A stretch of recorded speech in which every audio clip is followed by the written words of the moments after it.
Welcome to Season 3 of The Lifestyle Chase, and I'm your host, Chris Little.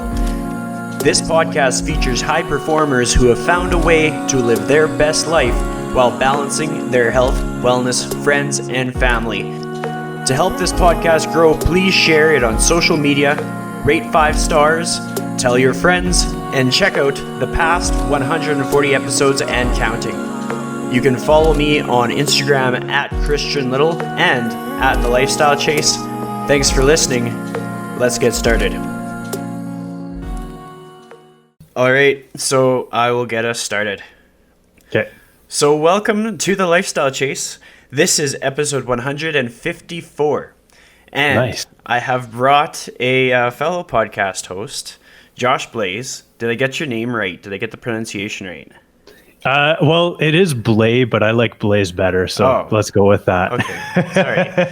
Josh Blais. That's all good. There we go. There we go. En français, right? Well, I mean, I have a tendency to like subconsciously butcher names, but the intent is always to get them right. Yeah. And so I rated it wrong, I hope. So to give the audience a bit of a backstory here, I was honored to get the opportunity to be on your podcast, which is called the Long and Hard Podcast. And I have to say, like, a title like that really gets people's attention. Like, to be like, well, the podcast is called Long and Hard. And then half the people I tell giggled. What? Well, I listened to a lot of your guys' beginning episodes and I was like, oh, this is actually really wholesome. Like, I was taken aback. So I want to hear it from your perspective. What is it that initially inspired you to be a podcast host? Well, my co-host Thomas and I, we've always had like these really interesting conversations over coffee. And it was kind of like, maybe we should be recording these and putting them out into the world. Like, it's kind of that, what's the word I'm looking for? It's the audacious notion that, you know, people should be listening to what we have to say. So we were like, well, we really enjoy these conversations, so maybe somebody else will. And then we kind of started as a business-focused podcast and very quickly ran out of things to say. And then we started getting more and more guests on that were kind of Edmonton-centric, and that was where I think things shifted for us, and we really took that direction and made a lot of friends in the city where people are doing just a lot of cool stuff. So yeah, man, that's kind of the backstory of how it all started. And the name is, I mean, it's provocative. It gets the people going, right? So, well, it's a neat marketing tool because, like, it can also be pivoted in the sense that, like, you know, life is very long and very difficult, and nobody gets out of it alive. And so, what are the tools you can do to kind of make the most of it? And what I like about your show is, like, I'm actually a pretty sneaky avid listener. I tend to tune in fairly frequently, and I'm like, what's going on today? Like, because I am totally aware that we bring completely different guests on our respective shows sometimes, and I'm like, this is how I hear about the other side, you know? Like, it's cool to have other podcasts that can kind of complement, so it's like collaboration over anything else, where we have our different visions, and we kind of are aligned in the sense that we kind of want to better people in some way. We want people to be happier. And it's just the conversations take totally different turns. And then the more different conversations you're able to expose yourself to, the broader your perspective is on things. Like, if we just stay in our own echo chamber, we don't learn anything. And if we listen to things that we are experienced with, we are less inclined to try something new that might better our life, kind of thing. So I like that about your shows. So hopefully people that hear that, and especially if they're from Edmonton, check it out, and maybe you'll probably see a few people. Like, the cool thing about Edmonton is it feels like a place that has like 300 people, even though it has much more. Yeah, it feels like a high school, man. It's hilarious. So Well, like, what's your backstory? Like, how have you been Edmonton all your life, or did you move to Edmonton at some point? Like, Born and let's. raised. Born and raised. Yeah. That's awesome. It's always interesting to kind of hear like a lot of people that I talk to Mm. have been born and raised in Edmonton, and I don't know. Sometimes by default, I assume that people make a journey and then find their way to Edmonton.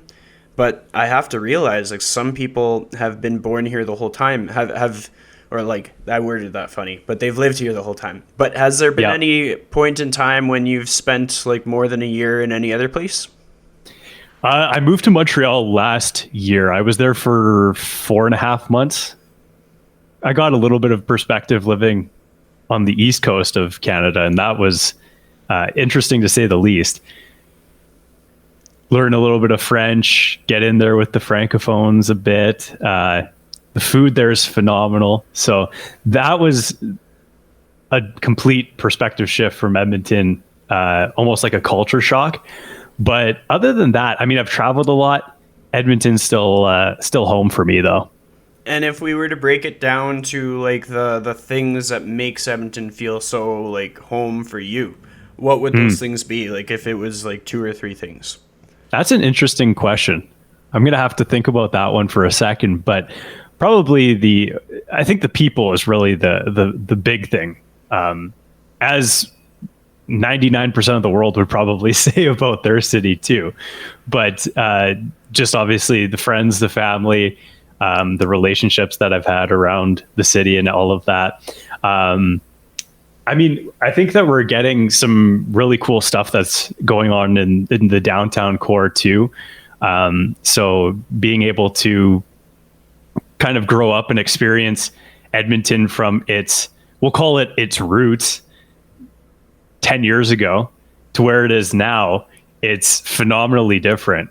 I went to McEwen downtown and I watched the arena get built. I watched a lot of those buildings get built, and the entire city is changed so quickly that it makes your head spin. Oh, I completely agree. Like, I mean, I spent about a year and a half where I did some general studies at McEwen and I worked at the City Center Mall. And this was before all of the arena development really kicked off. And just to see what downtown was like then and see what it's like now, it's crazy. And just the surge of small business that has kicked off, the entrepreneur spirit, being able to have interviewed so many people that had a dream and then just kind of went with it. Like I love that about our city. So it's kind of cool to have like pride in the place that we live in, and continually feel that no matter what our weather's like, it's not the nicest, but we make the most of it. Definitely. It seems to be a city of risk takers. There is that entrepreneurial culture, and us too. We've ran into a bunch of different people, comedians, small business owners, people just doing what they kind of wanted to do. And I don't know what it is about Edmonton. Maybe it's that the water or something, but we seem to have it. So. Well, I mean, the refinery, the fumes from there might have something to do with it. Yeah, that might be it too. But you never know. You never know. It's yeah. just my view out the window is literally like I can see like the smokestacks from like the Strathcona refinery from my window. So I'm like, what a nice view. Yeah, hopefully it's not that, but I mean, it probably is. So. I got trees and birds and a couple coyotes. It's pretty good. It's nice. I like it.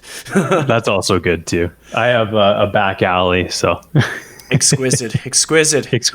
Yeah. So way back when I started following you, you had a lot of different things on the go. I mean, we're obviously going to get back into your story a little later in the show, but like right now I want to know about like all the different side hustles you've done. Like when you were in Montreal, what did you do? And with everything that you do as far as like tech stuff and web stuff and editing, and I think I saw you do some 3D animation or something recently, or I'm just a constant learner, man. I think that's probably the best word to describe me, is that If something kind of interests me, I go down the rabbit hole on it. It's I don't know. It's a blessing and a curse in that I'm kind of all over the place, but also I try a lot of things and I learn what I enjoy doing, and I learn very quickly what I don't enjoy doing too. So, but yeah, like I've done a lot of different stuff in the past. I mean, I've sold stuff on Amazon. I've obviously taken up programming and done a lot of web development. I'm a real estate broker in the city, so I own a real estate brokerage. Yeah, I've done a lot of different stuff to say the least. Well, I mean, we'll narrow it down a little bit because I find great value in someone who has like tried a lot of different things because experience has value. Like even if we kind of stumble, or even if we try something, don't like it, try something, don't like it, try something, don't like it, and we don't really talk about it, like all of those things are going to play into our next step. Even if we dial it into just one industry, or we totally pivot, do something totally different. Like I can imagine how having that tech background has helped you with real estate, because then you have all these different skills that can play into how you can service your clients, how you can list homes, little maybe tech edges like we talked about website, and how it can increase like the ability for people to see what you have to offer in a greater speed kind of thing. With all the stuff, like let's talk about the things that you sold on Amazon. Like what inspired that? How'd that process go? Any big learning moments that you had?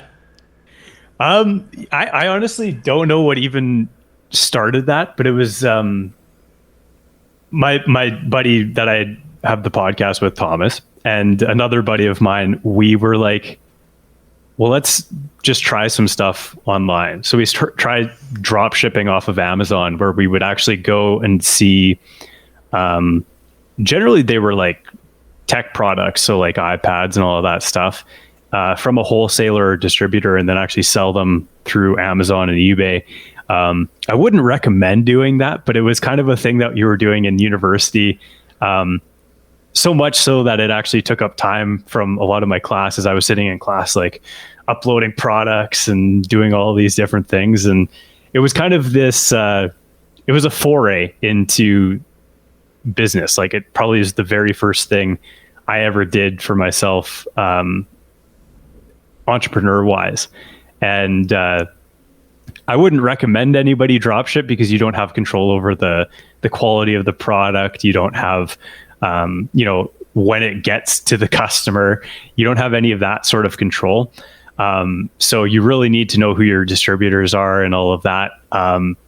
So we very quickly saw that wasn't going to work too well for us, and shifted to other different things. And sorry about that. But yeah, it was kind of our very first foray into business in the online world, and I'm glad that I did it because it kind of opened my perspective to, you think you know a lot of things when you get into a space, and then you quickly learn that you don't know anything at all. And that was really a good way for me to experience that curve of I'm so smart, and then it's like I'm so dumb. I don't know if you've ever had that, but I get it all the time when I'm trying new things, and that was probably my very first experience with it. Well, I think that's a valuable thing to talk about. Many people that listen to podcasts think that they're going to learn all the experiences from everybody else, and it's going to enable them to never have to make a mistake, or never have to fail, or never have to feel dumb because they're, well, I learned because I listened to 350 episodes of Joe Rogan, so I know how to do it right. I'm an expert. But like sometimes you have to take like very like reasonable risks. Like not in the sense that you want to live in fight or flight, but just like you're not going to know unless you try. And like this could be just they introduce a new bag of chips at the grocery store and you're not going to know how it tastes unless you try it out kind of thing. Like it can be very like easy achievable things. But then also you did some apparel stuff too, right? Are you still doing Yeah. that? I'm actually thinking about getting back into it. I was, and it kind of ties into my story that I'm sure we'll get into a little bit later. But I wanted to kind of start a brand in that we're donating to Stars Air Ambulance for every sale that we were doing, and just realizing how I am needing focus on certain things, I kind of took a step back from it, but it's slowly in the works again to get it to a point of I wanted the products to be more tailored and custom made and all of that stuff. I was just printing stuff and I didn't like that compared to there was apparel brands in the city that are doing it much better than I was. And I've talked to a couple of those guys and seen like the actual goings ons in the background to know where I need to be working, well, where I need to be and where I need to be, people I need to be working with to kind of get the quality up to where it needs to be when I'm selling products. Because I think that at the end of the day, a product, you want the quality first and foremost, because that it's a snowball effect. Once you have the quality there, everything else can fall into place. Whereas it's an uphill battle if you don't have the quality of product there. So, for example, I actually got hats made out of China and was working with some producers out there. Amazing quality, phenomenal. But it took me 5 or 6 different trials with different companies and getting samples in and all of that to find that quality. So the stuff that we actually produced was of high quality, but it took so much time to get to that point. So it's kind of like this research and development process and all of that. The issue for me was going so far, across the world to get products sourced, that there's a lot of opportunity here at home that I've been starting to pursue, because I think that one, people like that to say, well, it's Canadian produced or whatever. And then two, that quality there's a lot less mass producing that goes into it. It's a lot more tailored and you can really tweak what you want instead of having, language barriers get in the way and all of that that goes into producing over in China or India or wherever you're looking at getting these products sourced. So yeah, I'm the short answer is that yes, I'm getting back into the product stuff. I really like, personally, how I look at it is that why would I wear Nike when I don't identify with it? So if I could produce something that I personally identify with and I like, and it's tailored and all of these various facets, that's the direction I would want to go with my apparel. And I think that people are kind of going that direction as well, where people are buying more from their friends or people that they know or people that they've heard their story online or something like that. And I think that there's opportunity there, Definitely, to say the least. Yeah, well, you put it well. It's just the whole, you don't know unless you know. And so having experienced what it's like to go through the logistics of checking and rechecking at a place that is geographically far, far away, it has its pros and then it has its cons, and then it just kind of comes down to everything that we're going through. It's almost inspiring to see the pivot towards Canadians supporting Canadian, even in the fitness industry, there are full on Canadian manufacturers producing squat racks. It used to be a lot of Canadian companies would sell them, but they'd be produced outside of Canada. But now they're creating barbells and plates and stuff in Edmonton, which is badass. I think that is so cool, because that's what our nation needs, is a little bit a bit more of us supporting us, so that we are a bit stronger in times of crisis, where our economy can be more resilient. Yeah, well put. I mean, I think this whole pandemic thing has shown us that we do need to be producing at home, Yeah, whether that be pharmaceuticals or whatever. I mean, it's what we need to be doing for sure. definitely. Mm-hmm. So back in, like, let's go to age 16 version of you. What were you Yeah. doing at that age? What was life like? 16. I mean, I think I was playing hockey and chasing girls. I think that was about all I was doing. Um, I mean, in school, like I've always been a good student, but I never really applied myself to it because I just kind of didn't see the end goal with it, I suppose. So I've always been like an okay student, but I was the guy that would write, papers at the last minute and submit them and be like, there you go.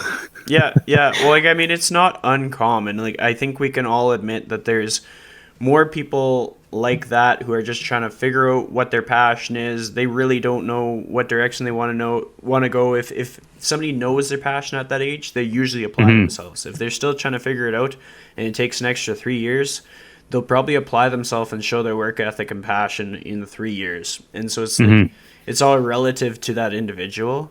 You talk about hockey, and I bring that up because I did a quick Google search. I was, let's see if we can find some stuff on this guy. And it just, it popped up some hockey, and then I left it at that because, like, nobody can naively do a Google search and just expect to, like, know the person. You might just have some anecdotes and stuff. But I wanted to talk about hockey because, generally speaking, it teaches people a lot about life. Like, they get a lot out of that. So, damn like, right, yeah. How far along did you get in that journey?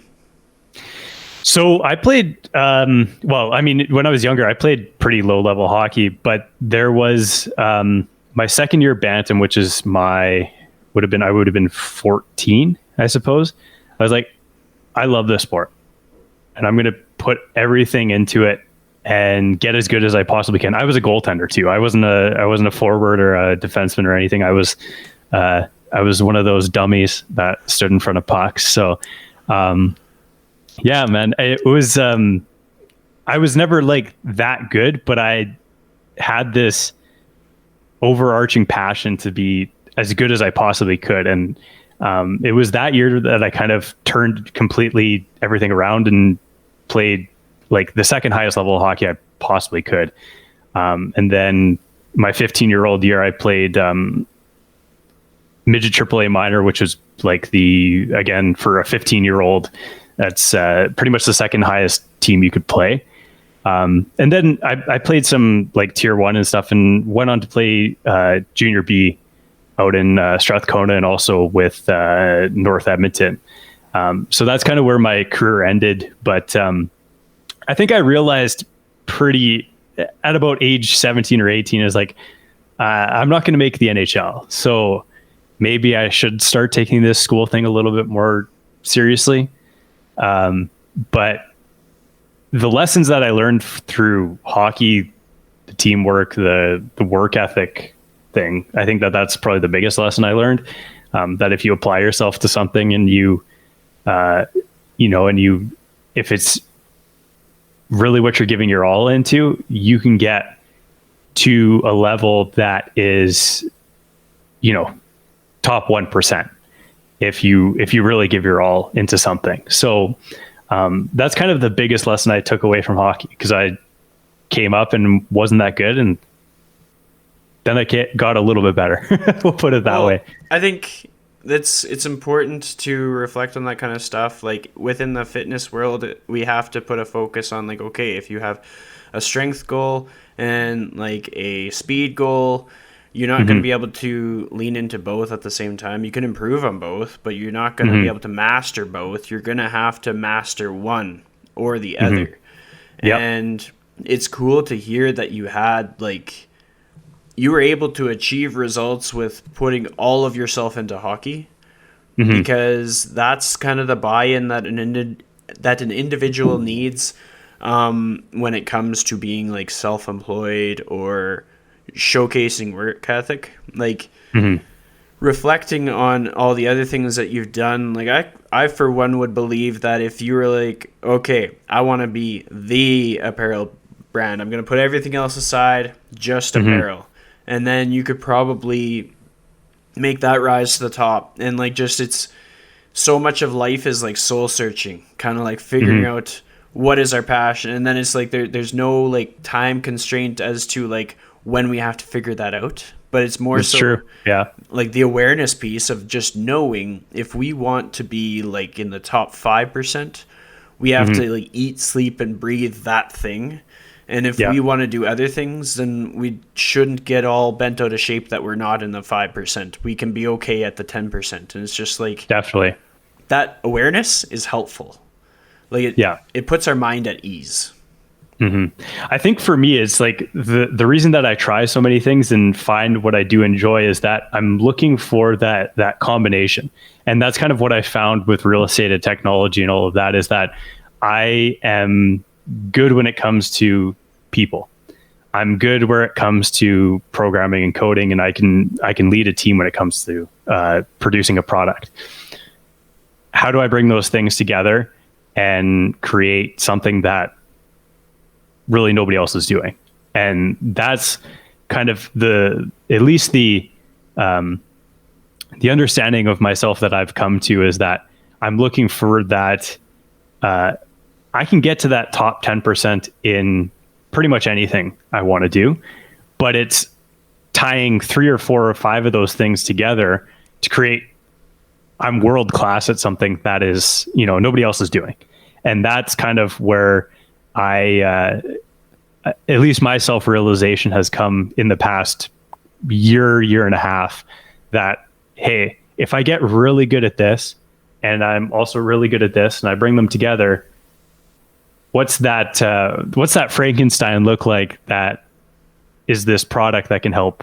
What my thought is that if you can become really good at 3 or 4 or 5 different things, you can get to that top 10 or 5%, and you integrate them all, you essentially become world class at whatever that mutant thing is that you're producing. So if you're really good at, you're really good with people, you're really good with technology, you're really good with, marketing or something like that.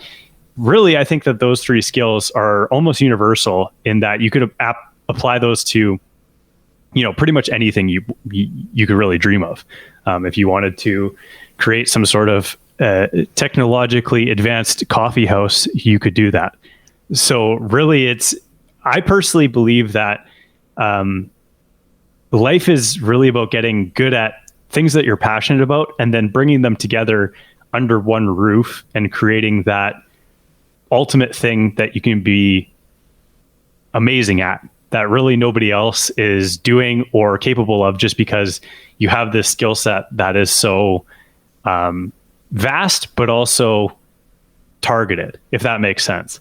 Yeah, it totally makes sense. I think it's cool to be able to like diversify yourself, like niche yourself out, figure out ways to stand out, because like sometimes it's just about making like a product or a service that people just inherently want to come back for, like a second serving of, like whether it be like you're retaining your client over the course of like 40 years or something.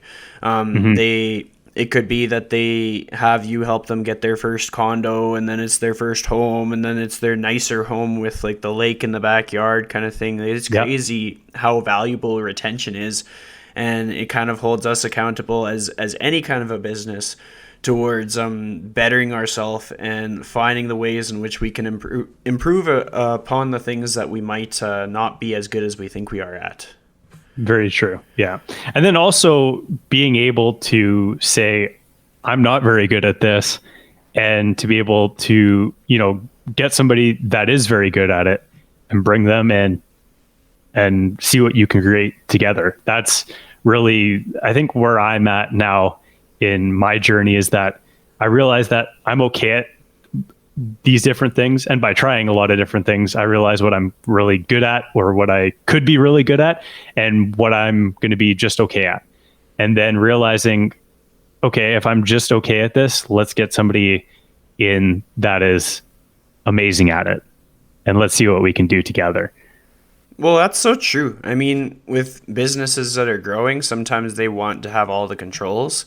And so you'll see somebody that it's in their wheelhouse to, like, let's say, just make cookies. They like making cookies. And then they try to make the videos that advertise their cookies. And they're like, oh, I just need somebody to teach me how to make videos. And it's like, well, for the amount of time that it's going to take you to get really good at making videos, just hire somebody to make the videos for the cookies. And it's like people forget how much time it takes to like fail. Like that that's a big time commitment. So like when oftentimes I'm sure we both get asked from people like, how do you start a podcast? Because like I know in the last like week I've jumped on calls and helped people in how to make podcasts, because if they don't ask us, and even if we're just giving them our time, they're gonna have to like make a lot of trial and error, and they're not gonna necessarily be aware of all the things that go wrong, all like the drop connections, or like sometimes the audio just like, I've had times where I had like a guest that I had been looking forward to for months, and I interviewed him and I listened to the audio afterwards, and my voice sounded like a chipmunk.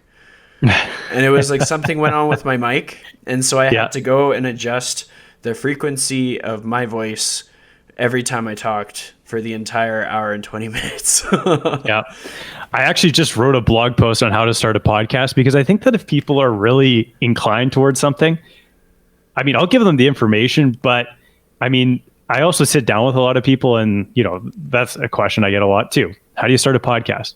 Well, I mean, I can give you everything. I can give you the gear layout. I can tell you all the programs that we use, how to edit it, all of that. But at the end of the day, you got to sit down and actually do it, as opposed to, you know, just talking about it. So people need to learn a lot by doing. And there's this amazing resource called Google. I just found it. And if you look up pretty much anything, you're probably going to find an answer to it. So that's a phenomenal, like, honestly, man, we live in this amazing time that you can look up pretty much any question you've ever had, and you're going to get at least a half decent answer. And I think the people that are inclined to do that, those are the people that do good in life. I completely agree. And I once had an article about how to start a podcast, and I since just put it into a Word document and saved it on my computer, because I was like, when somebody asks the question, I want to be able to ask them, okay, do you have 20 to 30 hours a week to have a podcast? Like, do you actually have that time? Because if you don't, how bad do you want a podcast? Like, it's a time commitment. It is a job, whether it pays you or not. Like, you have to treat it like it's something that's going to take you away from your friends and family, because it's like, you have to carve out that time. And when a person is like, yeah, I really want to do this, then I'm like, okay, let's help you out. Here's an article, or like, it's cool, because when I read your blog, which we'll talk about, I also found your article about how to start a podcast. I was like, oh, like, how do these guys do it? And I thought it was cool, because like a lot of the things were the same, and then a lot of the things we had like different perspectives on, because I've always been like, YOLO, just do it, don't worry too much about the microphone. And then you guys are very particular about your tech, because like you care about the quality that you're putting out. And I'm like, oh man, like I really suck at like caring about that stuff. I need to like care more. And so it's just cool. Yeah, I think in that article too is I give like different tiers. Like, you can literally start a podcast on your phone if you wanted to. I have recorded episodes with, there's a guy that I know that's just getting into podcasting. He wanted to sit me down over a coffee, and we recorded an episode on his phone. You can do that, no problem. And I would recommend people exactly like yourself, get going with it. Just try something and see if you actually enjoy it before investing, you know, $1,000 into microphones and a audio interface and a webcam and all these different things. But it has to be the inclination to actually just get started and do it too. Because I think a lot of people, when they don't have the microphone, or they don't have the studio or whatever it is, they're like, well, how can I do it? Well, by recording that first episode on, you know, your phone, or buying a really cheap lav mic and, you know, talking into it for a couple hours, because first of all, you're not going to sound amazing your first podcast. Nobody does. If I go back and listen to myself, I don't know what I'm talking about. It's pretty bad. I have a bunch of idioms that I continually say over and over and over. And the only way to get better is to do it, and to get into it and really get rolling with it.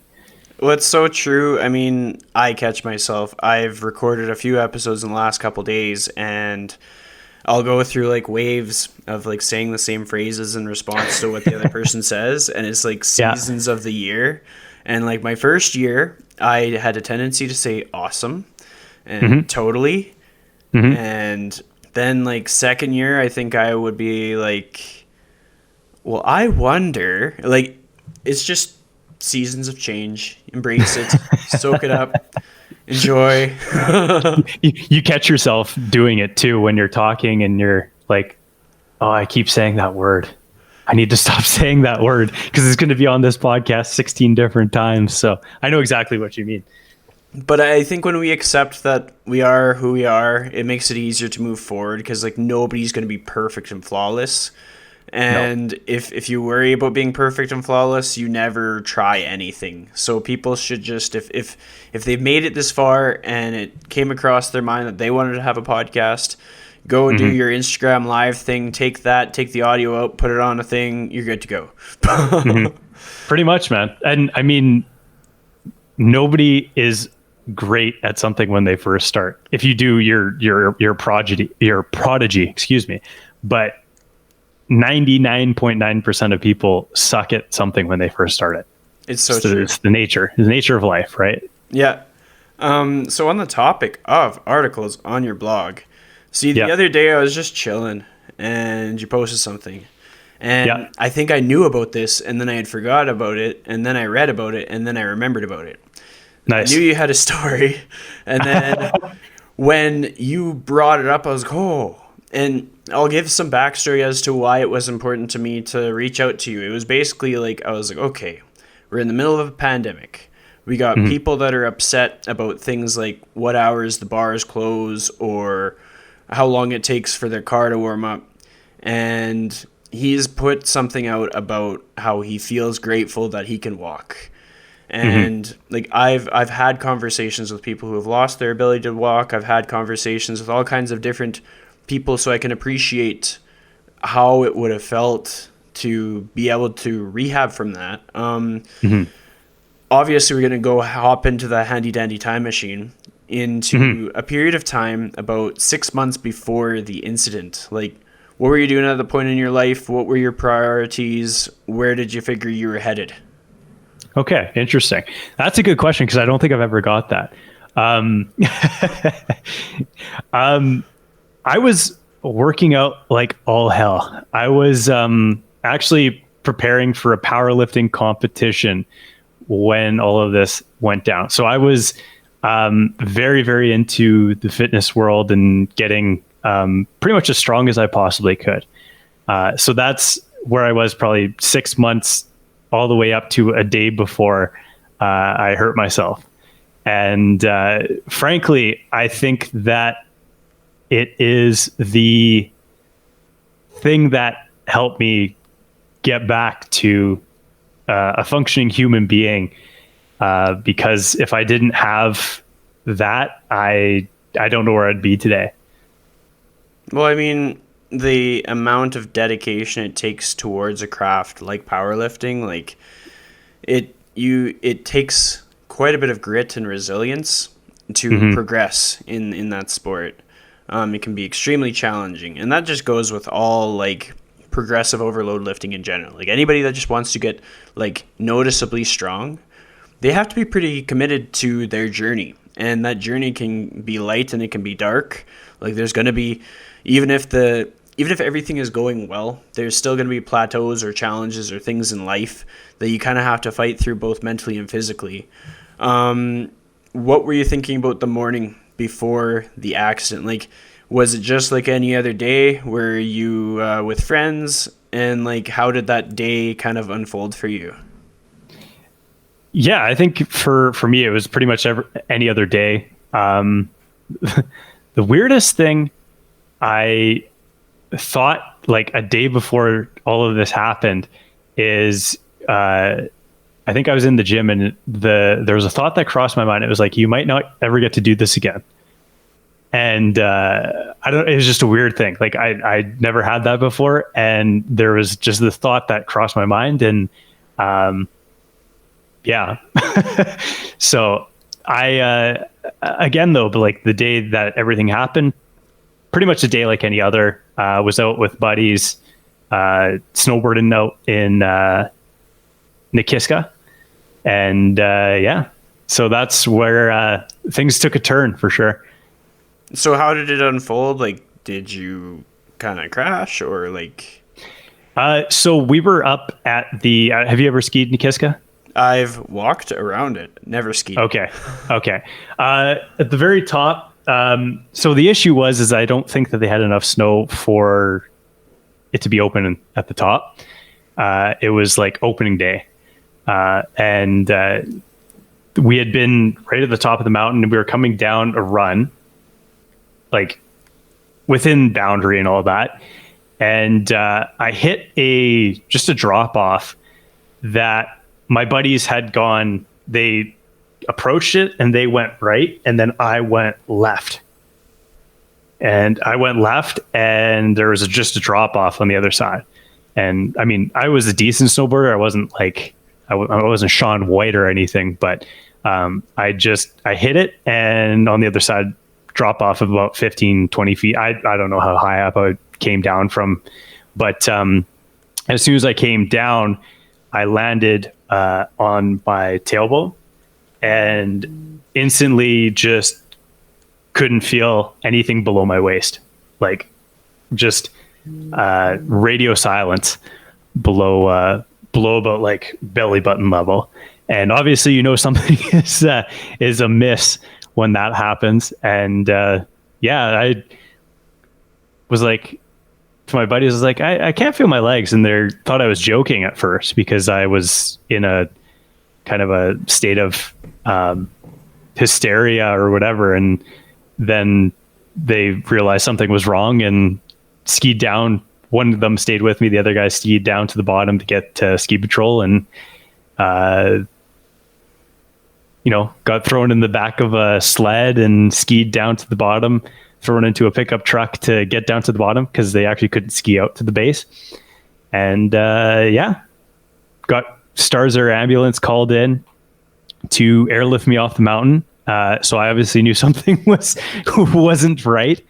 And when I got to Calgary Foothills, they told me that I had broken my T12 vertebra in my back, 2 above and 2 below it, but T12 was what did it, and shattered my tailbone. But I mean, who gives a shit about that? And and yeah, I was an incomplete paraplegic, is what they told me when I got to the hospital. So yeah, your life can change pretty much in an instant, and for me, that's kind of the before accident and after accident is it for me, where my life is kind of, there's like a line. Yeah. And there's after it and there's before it, and yeah. That's your TSN turning point.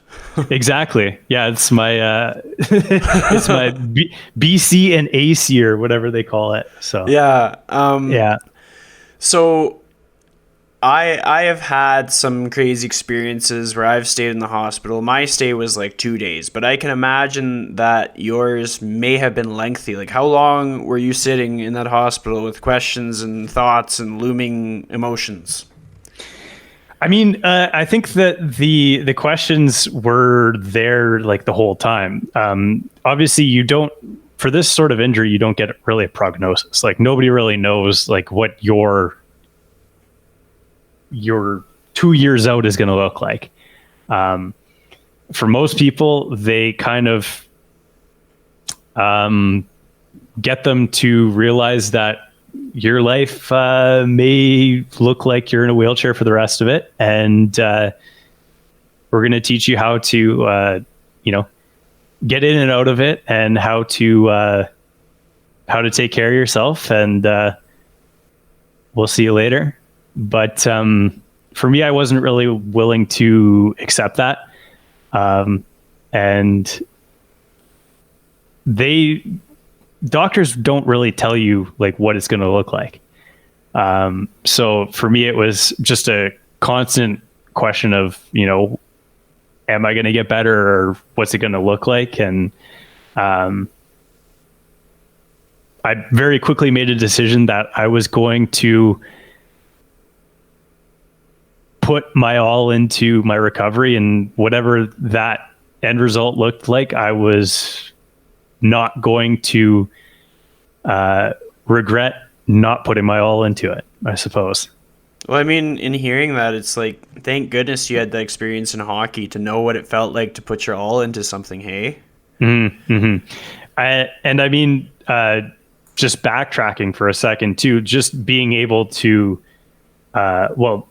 working out as much as I was, when you were talking about, how much you have to put into it, I was training, 11 or 12 times a week. I was in the gym for, upwards of 15 hours a week before this injury. So I had this, like, oh, you're going to make me do physio 3 hours a day?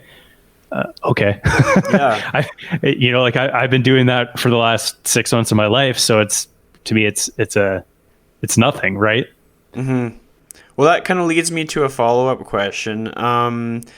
I feel like you'll have a pretty solid answer to this. Sometimes I ask questions and people are like, oh, that's tough. But here's the thing.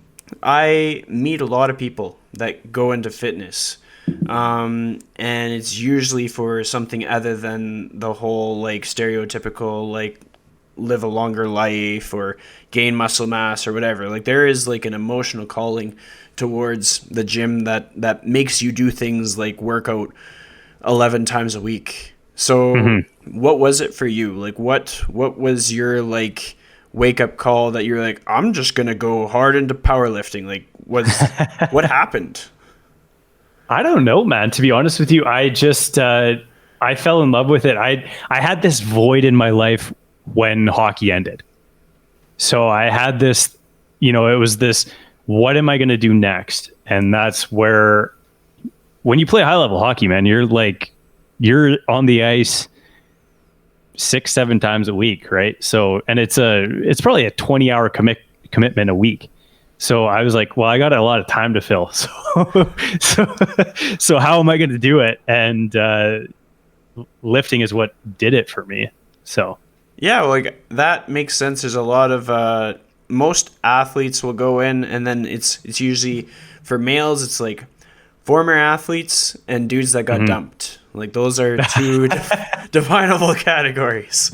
Yeah, and then that's just the way it goes. And then it could be a number of stories, because like I mean, there's going to be people listening to this and they had a totally different experience with their fitness journey, and I support them all. But there is moments to like dig deeper into the why, because that why can kind of take you through the tough days, like sitting in a bed wondering if you're going to need help going to the bathroom, or if that's going to be something that you'll be able to do by yourself without any trouble. What gave you kind of hope, like the light at the end of the tunnel, to kind of get through the uncertain days?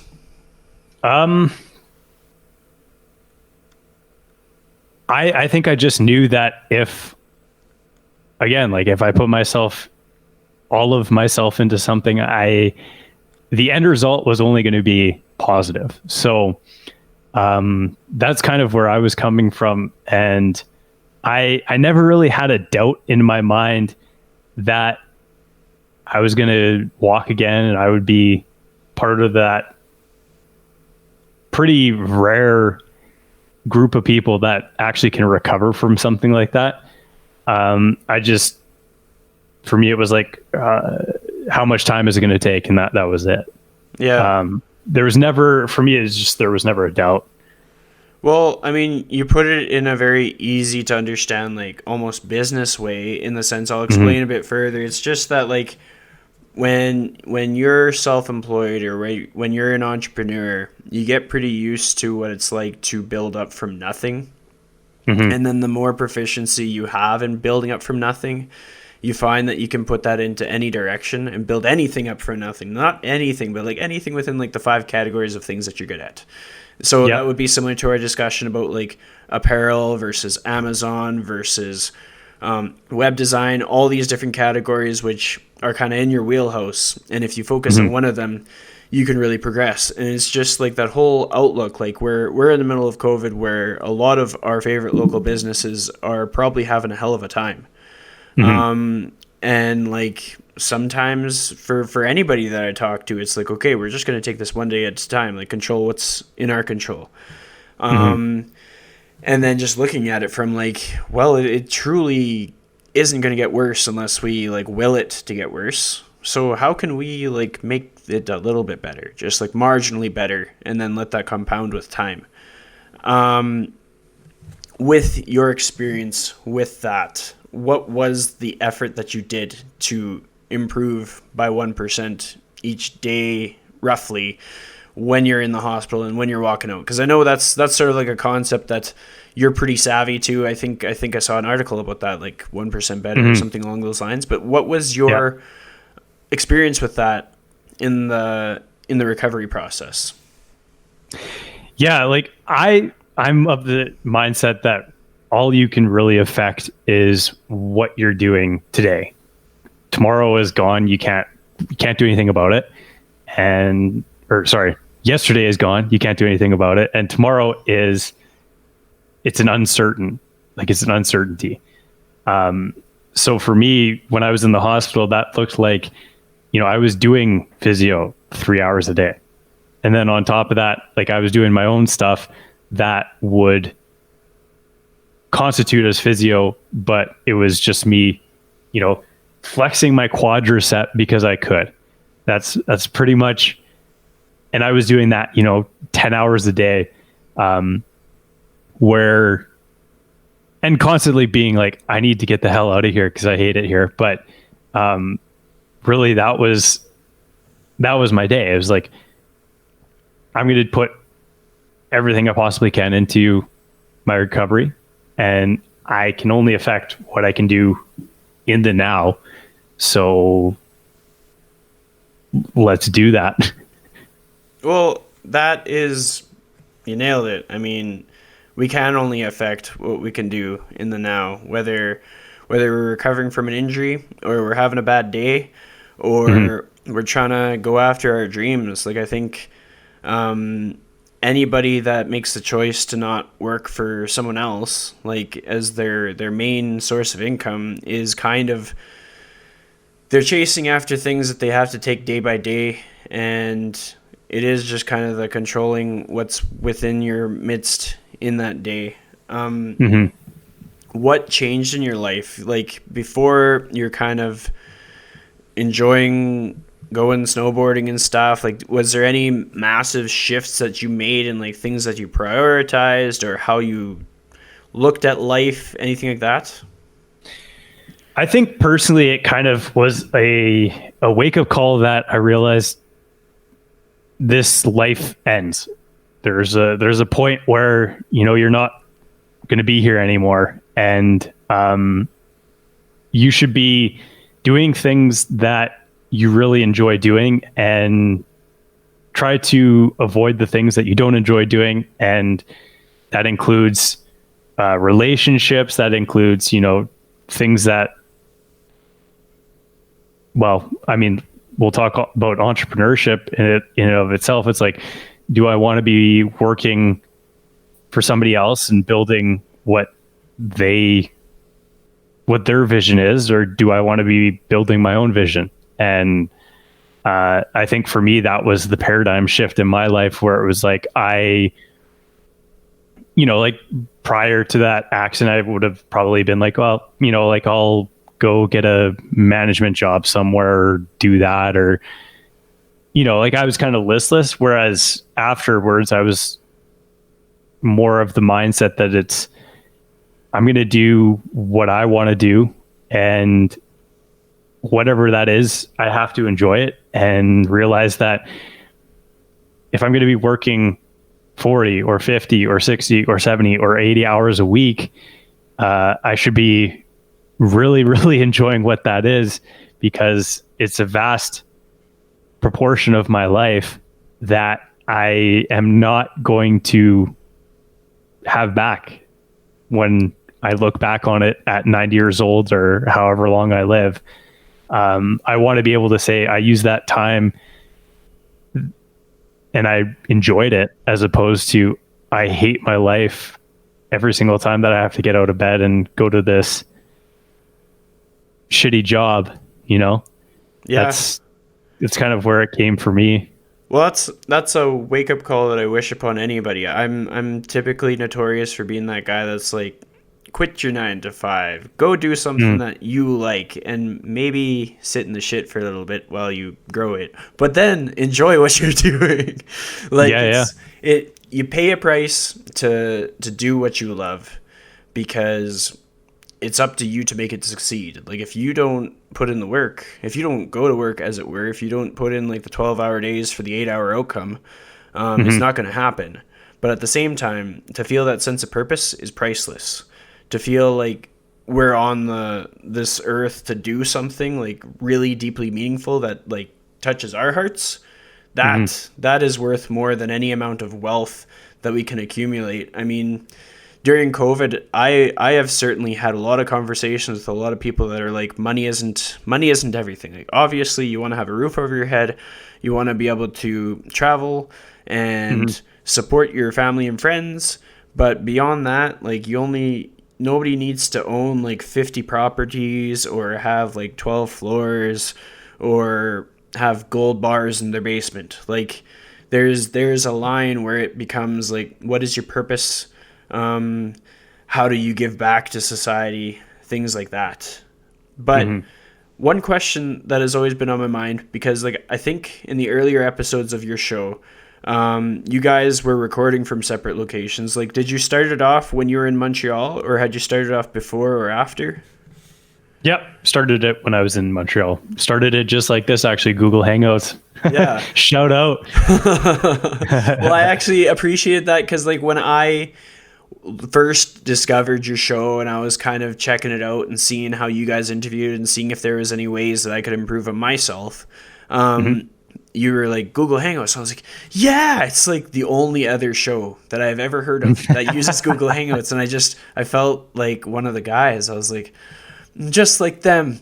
They're just like me. Well, they actually killed it. I think like June of last year, they killed it just as I had got back into Edmonton, and then they brought it back. So yeah, I mean, it's an awesome resource. And I mean, frankly, if anybody wanted to start a podcast, there it is, man.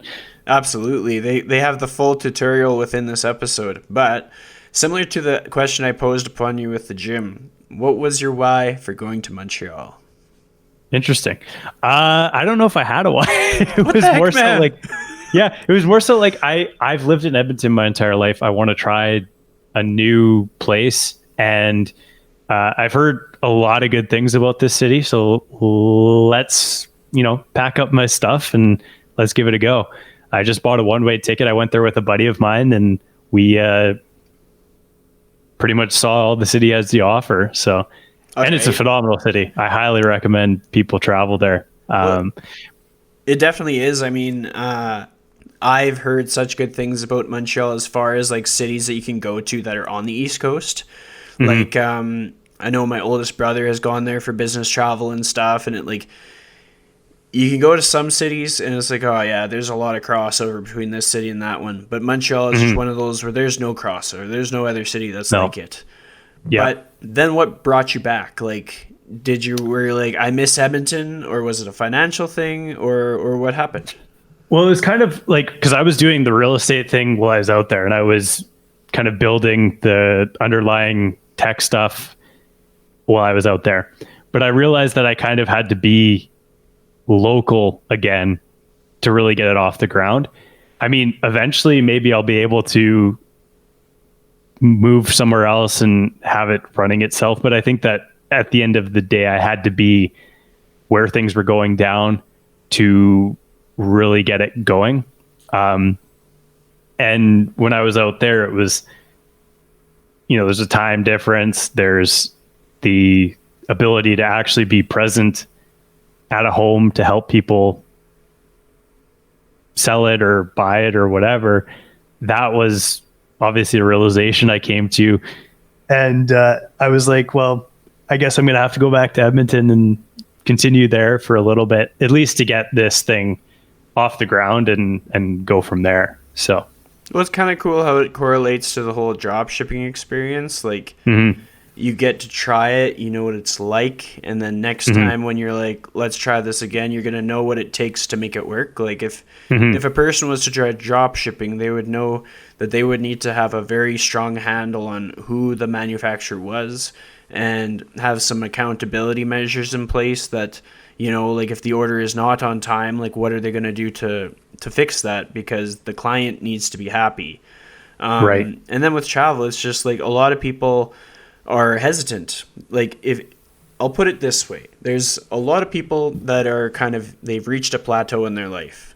And sure. For context, I would not consider, like, I'm pretty happy with Edmonton, and I'm like you, I like Edmonton for the people, and I'm not somebody that wants to leave to go to warmer climates.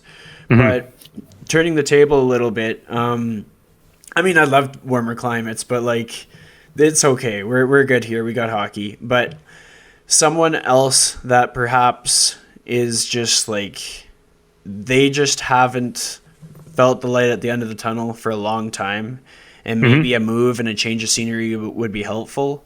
Having that previous experience of what it is like to pick up and leave gives people a bit more confidence to do what it takes to make that move. Like, sometimes it's simply a matter of, like, say if someone felt stagnant in their town, they want to move to another town. It's just like, okay, well, what are the jobs in that new town? Go start doing some job hunts, search for jobs, see if there's like a missing service. Maybe that place doesn't have like a sandwich shop, or maybe they don't have a gym, and you can fill that void in that town. And then all of a sudden you're coming up with solutions instead of like sitting and letting life pass you by and the only person in your way is you. Like, would you agree that sometimes we're basically in our own way? I think so. Absolutely. And it's just a perspective shift too, that you like, you can get very insulated if you've lived in one place your entire life. Like that, you're like, well, the entire world like this. So, but once you kind of get outside of that bubble and see how other things are, you kind of increase your perspective and realize that, hey, like there's a big world out there that I want to experience and try other things too. And that's how I always recommend people travel. Obviously, nobody's doing it that much right these days, but is instead of going to a place for a week or two, like buy a one-way ticket. Actually, immerse yourself into the place and see if you actually enjoy the culture of it, the people, make some friends, eat some different food, learn a language, do those things that are, they're kind of outside of the box, as opposed to, I'm going to go sit on a beach for a week and get really hammered, which, I mean, that's cool too. But for me, I'm kind of over that. And I realized that I wanted to, it all goes back to my perpetual learnerness, is that I want to see how other things are, and I want to see how I integrate with another world, pretty much. Well, yeah, I completely agree. And I mean, in my own experiences, I'm lucky that in my earlier 20s, I had some friends that like encouraged me to travel, and my excuse was always, I don't have money. And like, I did have money then. I just didn't think I had money. It was just a matter of like, what was I spending that money on? And it was like, I would spend money on like extra clothes or this or that. And so I had a travel budget. I was just mismanaging it, but they finally got me to book a trip. And it started off, I think, one of the earlier trips we went to Las Vegas, and that was kind of cool. And then I got to experience like just seeing what Las Vegas is like, to take it apart from like what it's like in the movies. And I remember in high school I got to go to New York, and I appreciate that I went to New York because over COVID I've networked with a ton of New York trainers that I didn't know before. We were all stuck in our house doing video calls. But then it was like it snowballed. Like then it was all of a sudden I went to Hawaii 3 times. I went to Costa Rica, and we all kind of were pretty economical with our travel. And so there was times when it was just like sleeping on the beach, like literally. We just stopped even bothering with a tent, and we were sleeping on beaches.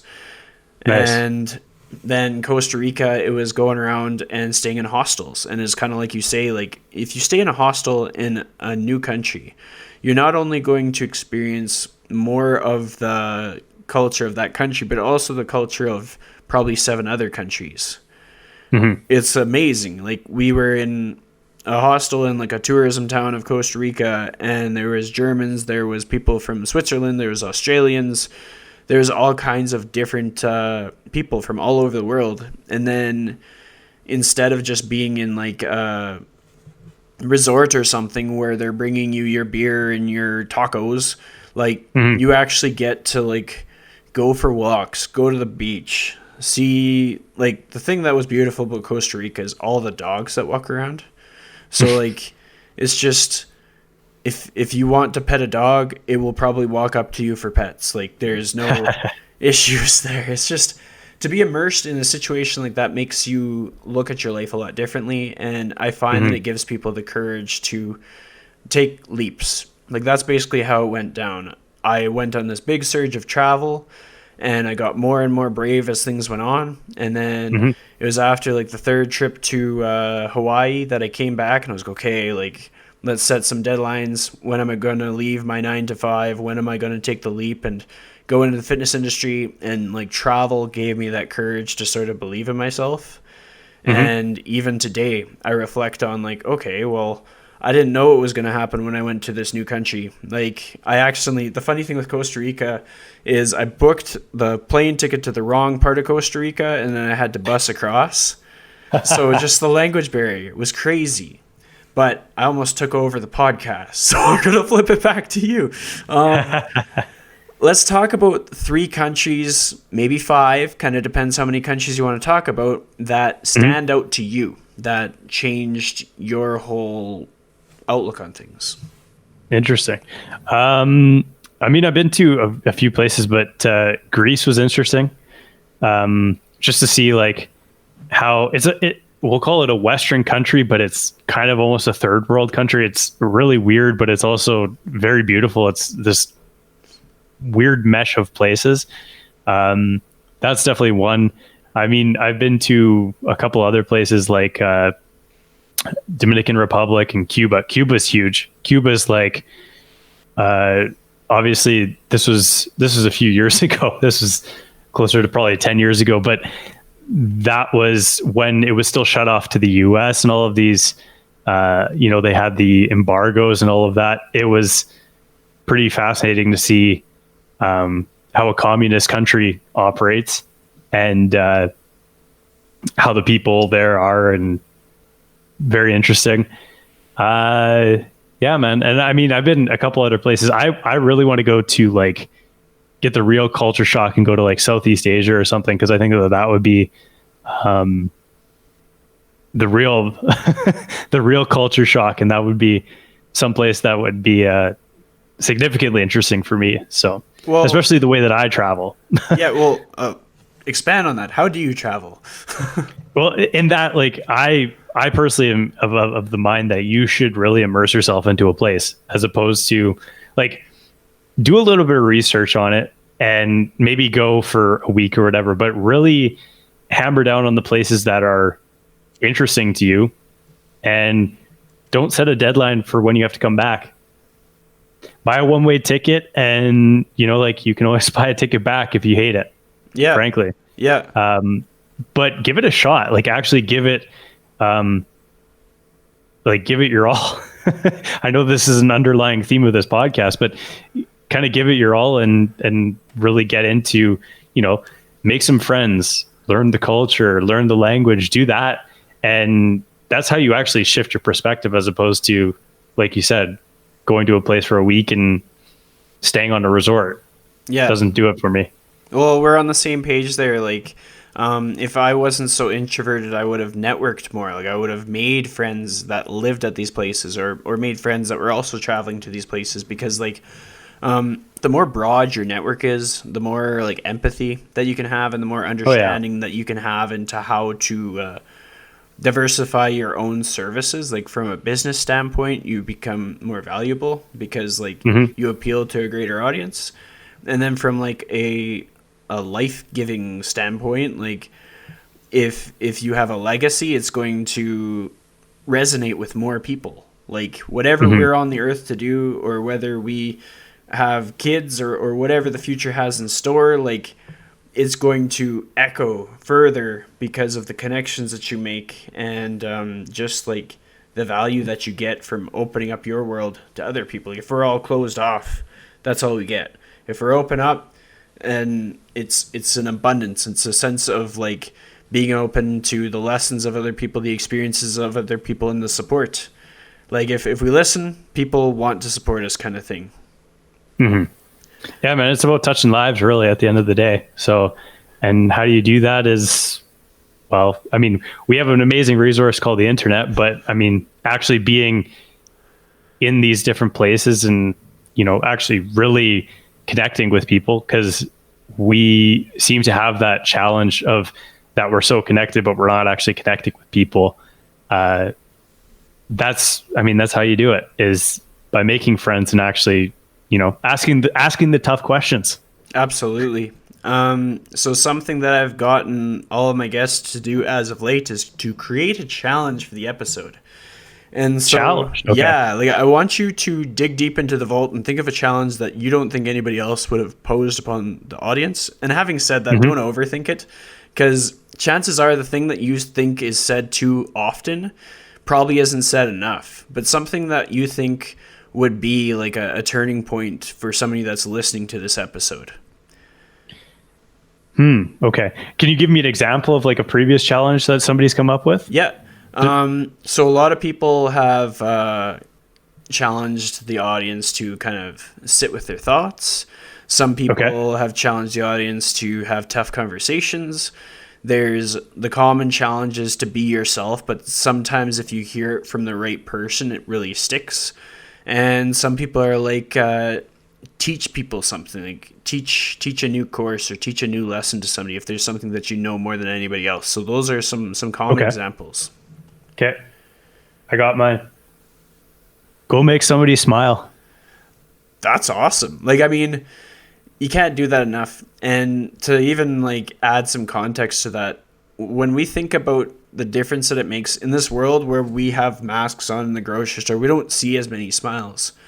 And so when we're able to, at least if we can smile through our smile, or if we can tell a funny dad joke that makes somebody start to laugh, it's deeply impactful in these troubling times. Yeah, man. I've kind of come around to, if I can make somebody's day better just by, you know, whatever it is, I've accomplished my mission for the day. So that's, I think that our world would be a much more enjoyable place if there was more people that were just, you know, trying to put smiles on people's faces. I agree. If there was one piece of advice that you could give to somebody on how to live their life to the fullest in the most authentic way, what would that piece of advice be?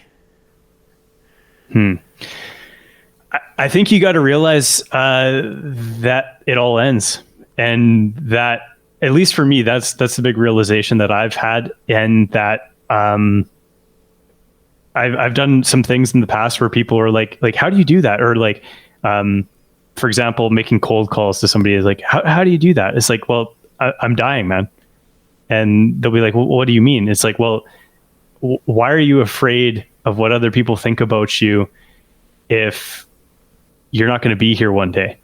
Like, why do you care about failing if it all ends? So you might as well go out there and try something, try different things, give it your all, because it all, when all said and done, you're not here anymore. So It's beautiful. yeah, I appreciate it.